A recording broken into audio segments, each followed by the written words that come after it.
Hehe, I'm back. I actually took a break, so I had to do the cliffhanger too.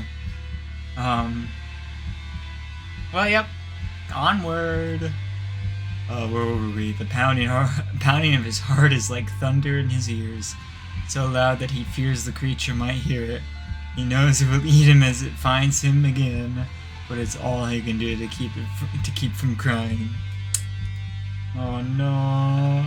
As the door creaks open, I should have ended there honestly, but I've never played this before, so I don't know the perfect time to pause it. Oh. Oh. Yosuke leaps on the creature as it enters, fear turning his roar into a high-pitched scream. The flesh beast is covered in sludge and vile juices, but before horror can paralyze him, Yosuke brings his bone stake stabbing down.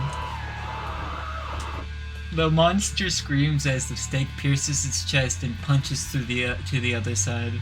It falls back, writhing in agony. The sight of its pain sets Yosuke's blood on fire.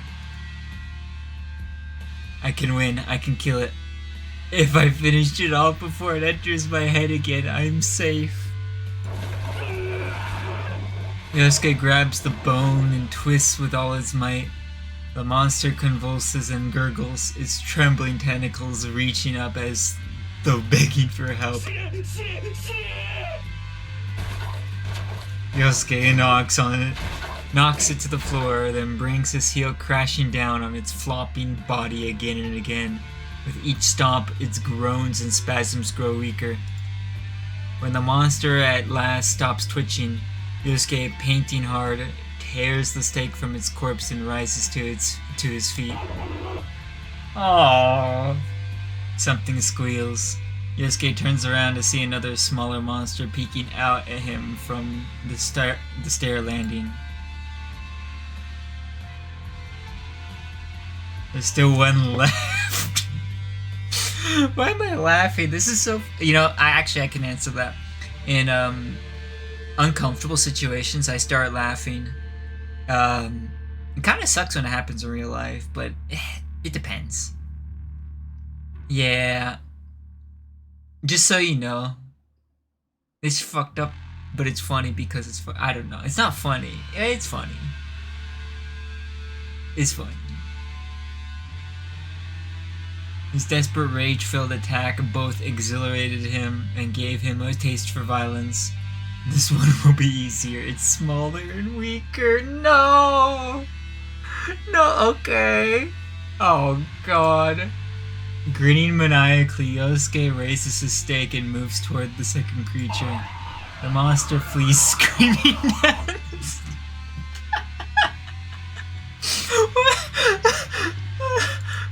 Oh no. Not about to let his prey escape, Yosuke roars and gives chase. The thought that killing the monsters might end this nightmare feeds his savage bloodlust.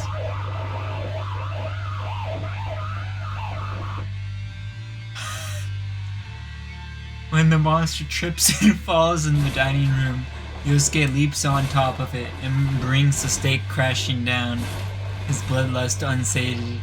He pulls it free, then drives it again into the monster's flesh, once, twice, 3 times and more, until there is nothing left but shredded, pulverized meat.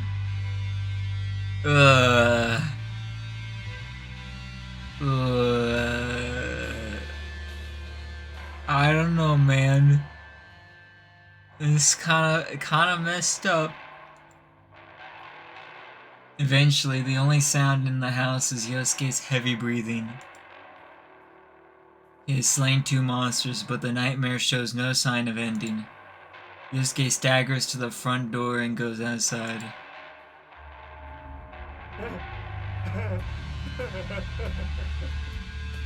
The sky, the city, everything has gone mad.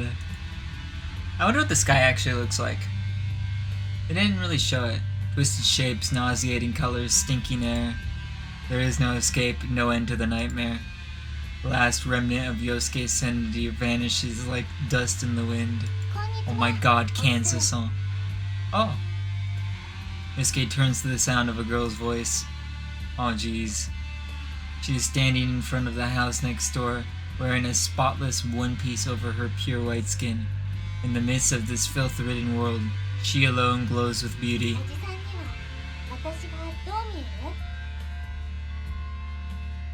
Could it be that, No, I'm not gonna theorize. I really can't come to a conclusion that would really tie everything. I normally like to, think things through, but I'm just so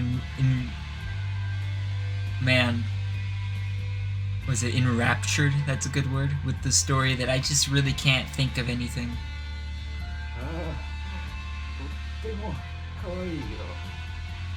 Can't tell if he's saying that, in a weird way or not. It does kind of sound weird, but Yosuke feels a sudden black... Yeah, no, it's in a weird way. Yep. Lust rise within him. What? Yosuke walks up to the strangely jubilant girl and brushes his hand against her long, smooth hair. Wait, hold on. I need to sneeze. Alright. She looks up at the man towering over her, perhaps disturbed by his hungry stare. Hey. No.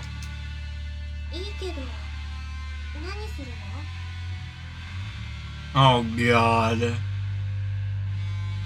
Did I read this part? She looks up at the man towering over, perhaps disturbed by his hungry stare. I don't know. I'm a little concerned over the plot development occurring at the moment. But I will continue reading. A grin parts Yosuke's lips as he replies.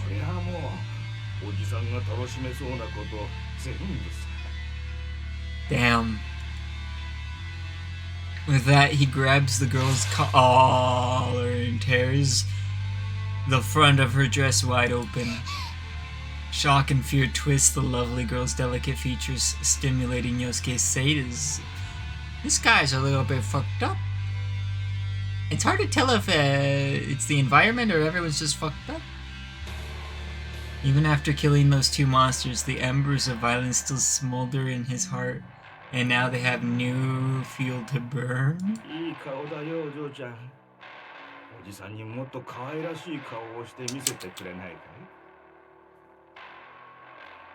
Okay.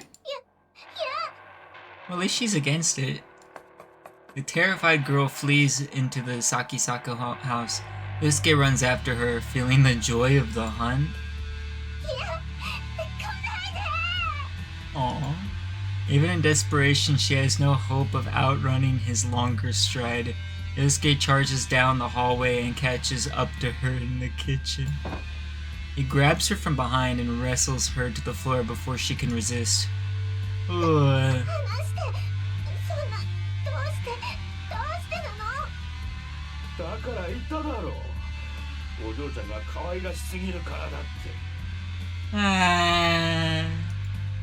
Enjoying the sensation of her thin arms struggling futilely against his grip, Yosuke uses his weight to hold her down while ripping off her remaining scraps of clothing.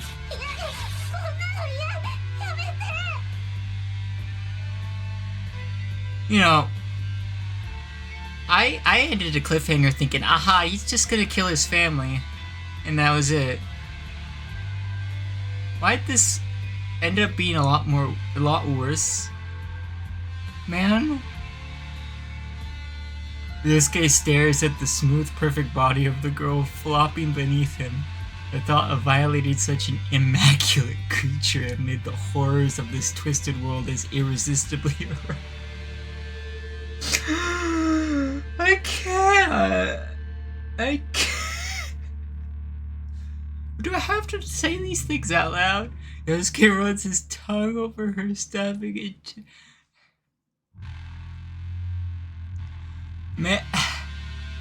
Preparing to eat her whole, she stiffens and whimpers at this. I'm sorry, but you can understand my hesitation to say certain things. I have some shame, man. Some.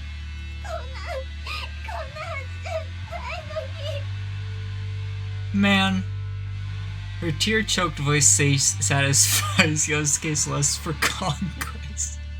This nightmare has violated him, but now he is able to visit the same torment. What? On this innocent girl. Where he was the victim, he is now the victimizer. The release he feels is intoxicating. Hey yo? No, wait. She didn't say that. No, stop, I'm scared. Fuminori? Aha, I haven't even done anything yet. Putting his mouth close to the sobbing girl's ear, Yosuke whispers, if you're this scared already, how will you scream when I put it in you? Why is this not voice acted? Stop! Help me, Fuminori! Oh, he's gonna fuck him up. I would too. They're doing the classic thing that I actually really like. Whereas they make the character pretty fucked up, right? But then they introduced a way more fucked up person. It makes you realize, hey, maybe the main character's not so bad. And maybe he isn't. I mean, a lot of the things he's done is just been rude. Slash weird. But nothing, like, genuinely malicious. But, you know, it's hard to it's easy to justify his behavior when you see this dude. But I don't know. It's really about how it goes, right? People do bad shit all the time, but I mean, if they keep doing it, that means they're bad. As always, the sights of the city grate on my nerves. I'm saying that about the main character. I think this guy, like the neighbor dude's too far gone. Yeah, fuck him. He's too far gone. Yeah, like, you know. Today, however, I don't feel as much hatred as I usually do. Okay, maybe the main character is not exactly the nicest guy, you know. But to be fair, if this is your environment, I understand. I've grown more accustomed to my condition. But that is not the only reason for today's high spirits. My search of the Ogai house has finally borne fruit. Oh, really? When I pulled all the drawers out of the desk in the study, I found an envelope stuck between the desk and the wall. It must have fallen off the back of the writing tray. Inside were 3 outdoor photographs. I couldn't recognize the scenery due to my condition, but I'm pretty sure they showed 3 buildings. Scrawled on the back of each photo was an address: Nagano Prefecture, M Village, Tochigi Prefecture, S-Town, Shizuoka Prefecture, H-Town. Funnily enough, I know 2 of these prefectures. None of the names is familiar, so they must be way out in the countryside. The photos are all dated more than 10 years ago. I don't know why they were taken or what they mean, but maybe Saya will be able to make some sense of them. In any case, this sounds something that even Saya missed while she was living in that house. I wonder how she'll react when I show her what I've found. Saya, I want so badly to see her. The thought of her waiting for me speeds my footsteps. Oh good, well. When I step through the gate, I see that the front door is wide open again. Man. This is the second time this has happened. Upon entering the house this time, aww. However, the sound of Saya crying chills my blood.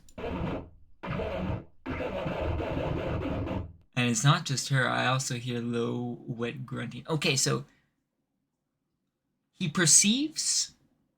So, okay, that's interesting, though. Because, like, right now, he perceives that the man is, like, the creature. There's no time to take off my shoes. Whoa, this is serious. I race down the hallway, propelled by a terrifying premonition. Okay, what I was saying, though, is that he sees this guy as the creature. So, that guy sees... So, it's not like... When you perceive the world like this, you become normal to those that do. I don't know a good way to put this into words.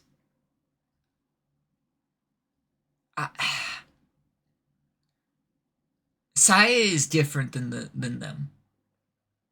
Oh no, that makes perfect sense. She looks like the creature in the other one. Okay, no, never mind. Yeah, my thought was just wrong to begin with when you really think about it. Yeah, Saya is just different from... I kind of thought that she is like them, But no, she's the creature in the normal world. Ugh. Monster is in my house and is attacking Saya. The filth oozing from its body spreads across her skin as it moves with animal ferocity. She looks at me with tear-filled eyes and calls my name in a weak, breathless voice. That sound... I know it's gonna sound weird, but that sounds exactly like Nami at Arlong Park. That's where my brain goes. Weird for it to come into my head, but that sounds exactly like that. Rage erupts inside me like black lava. Yeah. The monster stops gorging itself on Saya's body and turns its head to look at me. Surprised by my own composure, I slip past it and grab the meat cleaver sitting next to the sink. Without a moment hesitation, I slash at the monster's face. It screams and staggers away from Saya. My attack must have blinded it, because it flails its tentacles widely as it tries to drive me away. My bloodlust is unsated. I calmly seize one of the appendages and plunge my weapon twice more into its quivering flesh. The blade enters its body with fascinating ease. Each strike sprays my face with its blood. As I carve the monster to pieces and savor its hideous screams, my mind is finally consumed by rage. No mercy, I'll see this monster suffer for the way it's done to Saya. For what it's done to Saya. I give myself to the fury, howling at the top of my lungs as I slash and slash and slash and slash. Even after the flesh beast stops moving, I keep slashing until I realize that it can no longer feel pain. Cursing myself for killing it so quickly, I stab the cleaver to the floor, snapping it in half.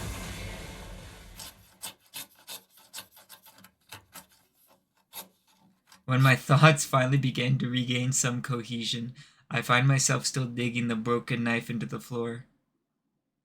The monster is gone, but pieces of it are scattered everywhere. I step cutting into the tile, and in the sudden silence I hear Saya's faint sobs coming from the corner of the kitchen. Aww. Oh my gosh, she really is just a kid. Wait, don't tell me. Wait, how young is she?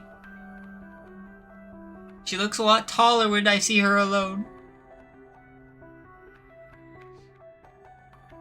Anyway, I pull the cowering Saya into my arms. She stiffens in fear at first, but as soon as she realizes that it's me, she clings to my body and cries.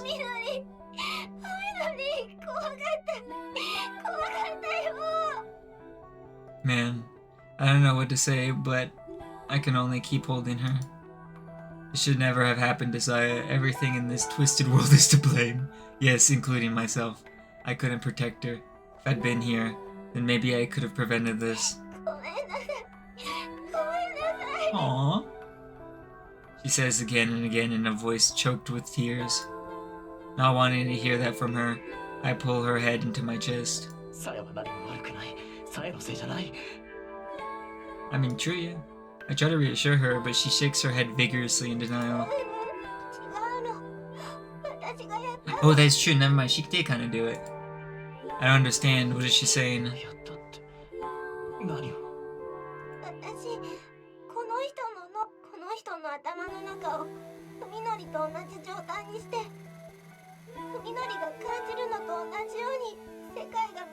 Oh.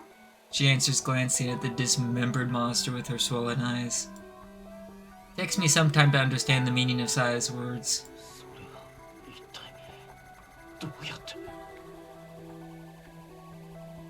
Finally regaining her composure, Saya responds to my confusion in a low voice.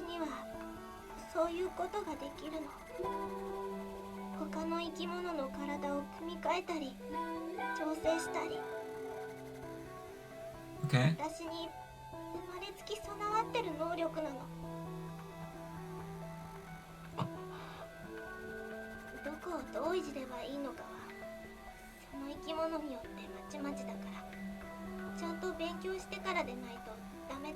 Did she do this to him?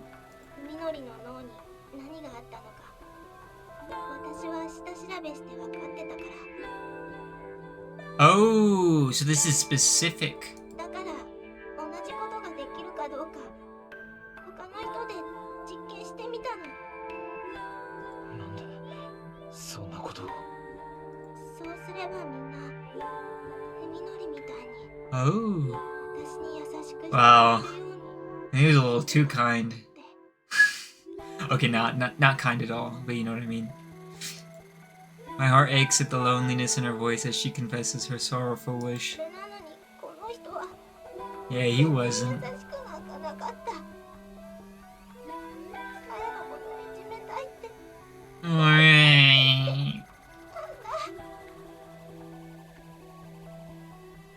She starts crying into my chest again, unable to say any more. I gently rub her back while trying to get my jumbled thoughts together. What is Saya? That she can do such a thing? The answer is beyond me. However, there is one thing I can answer here and now. Saya is mistaken. 僕がさやに優しいのは僕が事故に遭ったからだって、そう君は思ったんだね。She nods sadly. I smile and shake my head. 違うよ。それはただの始まりでしかない。そんな簡単なことじゃないんだよ。Yeah? It's so creepy how I'm like seeing that and wondering how it'll end. 僕とさやが出会って、それから二人で過ごした時間のその一日一日の積み重ねが今の僕らの関係を作ってるんだ。わかるかい？文則。あの日から今日までさやと一緒にいた僕だからさやに優しくして大切にしてあげたいって。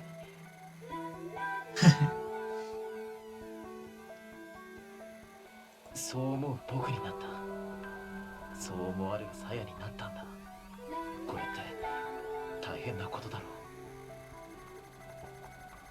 う。 Saya is still crying. Saya is still crying, but now her tears feel warm against my chest. わかってる。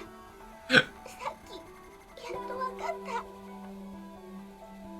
Her smile shines through her tears. さやには文則しかいないんだって。文則みたいな人はもう他に誰もいないんだって。 Now more than ever before, I feel the depth of the bond between us, and I'm sure that Saya feels it too. I wrap my arms tightly around her and seal her lips with mine. Saya responds, winding her arms around my neck as our tongues desperately seek each other's warmth. At this moment, Saya is my whole world and I am hers. The earth turns for us alone. Of course, I still haven't told her something very important. What is that? I don't know why I've never said it before. Perhaps because it was always so obvious. However, I should put it into words at least once, this oath of mine. さや、 Ooh? 僕は君のことが。 What? 愛してる? 待って。 Oh! She stops me with a finger against my そ lips. の前に文則、一つだけ確かめさせて。僕の望み。 Yeah. Saya nods, staring into my eyes with unusual solemnity. さっきも言ったけど、私には私にしかできない方法で生き物の体に干渉できる人間の脳をいじる方法をこれでちゃんと確認が取れた。 She can turn him back? だから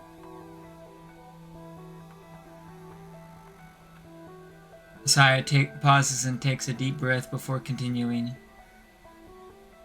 What if, like, he just goes back and forth, though? 今ならあなたの頭を元の状態に戻すことも Now that's the real question.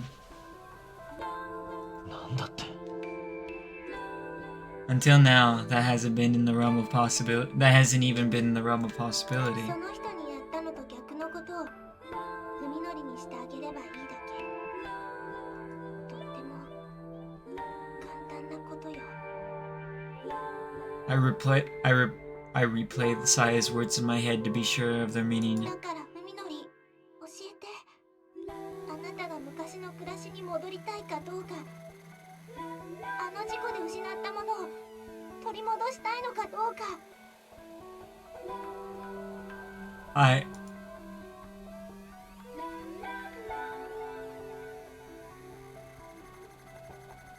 Are you serious? Are you serious? Okay, but this is the first real decision. I hate decisions.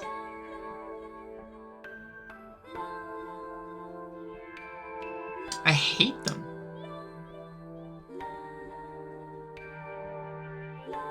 Like, it's gonna say a lot about me. I'm just...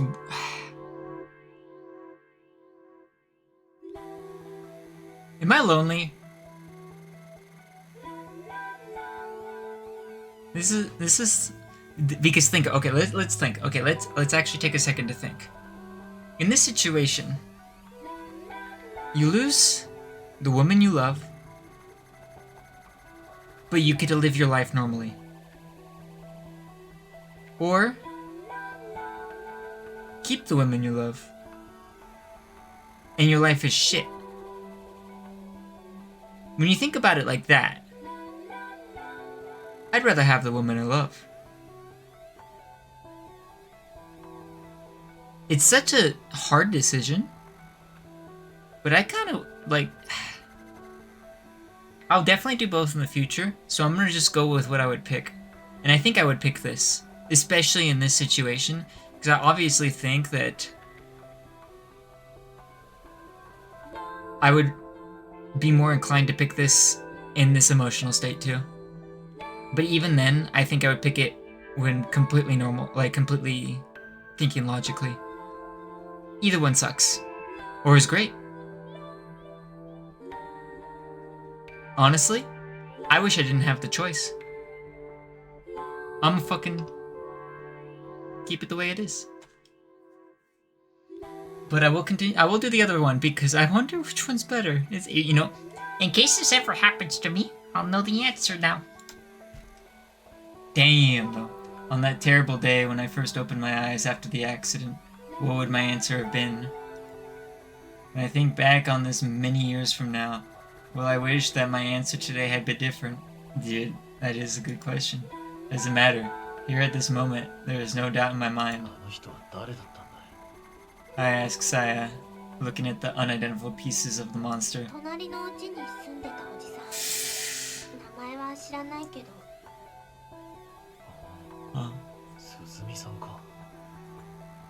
He was hardly a stranger. We've been neighbors for as long as I can remember. I'd go so far as to say we were on good terms before the accident.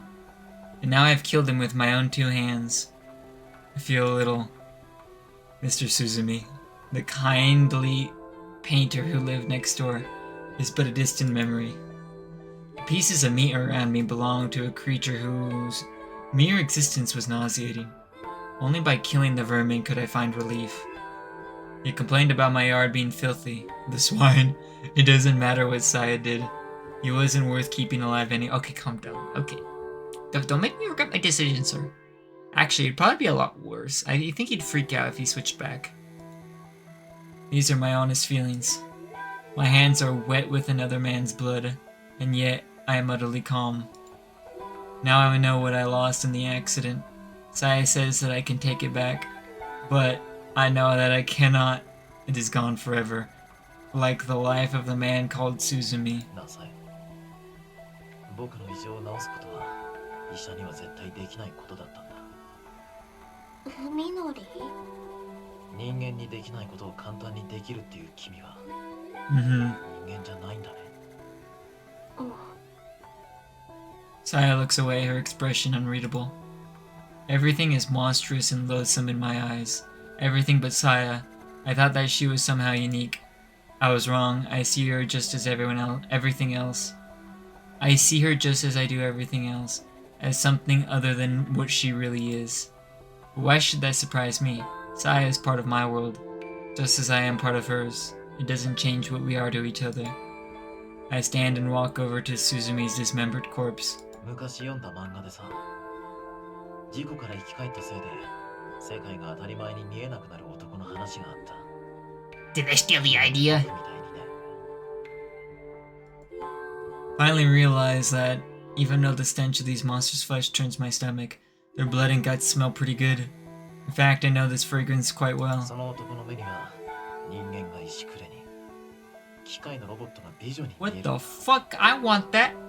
I can fuck robots. No, I'm joking. だから男は人とは似ても似つかないロボット。 Yeah, no, this is the way. Yeah, this is how I would think about the situation. I retrieve the cleaver, pick up a piece of Suzumi's body, and start removing the skin and tendons. Ah, just as I thought. The stuff underneath is exactly the same as what Saya and I have been eating. これ食べちゃおうか。おみのり。あ、ごめん。今はそんな気分になれないよね。でも死んじゃえば肉は肉だし、捨てるのはもったいないと思わないか。また冷蔵庫にしまっておこうよ。あなたはいいの？ I'm kind of hopeless now, you know? It's fucked either way. Like, think about it. いいよ。 I answer easily. There is no longer any room for doubt in my mind. あと隣の家に奥さんと娘さんがいるはずなんだ。 I mean, technically true. 旦那がいなくなったら騒ぐかもしれないし、通報され Nah, I doubt that. とこうと思うんだな。 Holy shit. そんな風であなたはいいの？ Serial killer time. Saya asks again, this time with a trace of fear in her voice. I guess I still haven't convinced her of my sincerity. さっきの漫画の話だとね、人でないものを愛した男は最後に自分が人間だと That's what I'm- めて恋を成就させる。 That's the thing. That is the thing. You have to pick one. Love or your humanity. And it's something I hope I'll never have to choose. I really do. This is a hard decision. ハッピーエンドだよ。だろ。 Sure. No, I don't think it's お happy. みのり。 If she's even concerned with him too, he's kind of like, damn, I guess I'm just fucked up now. さやと一緒にいられるのなら、僕はもう何もいらない。何もかもこのままでいい。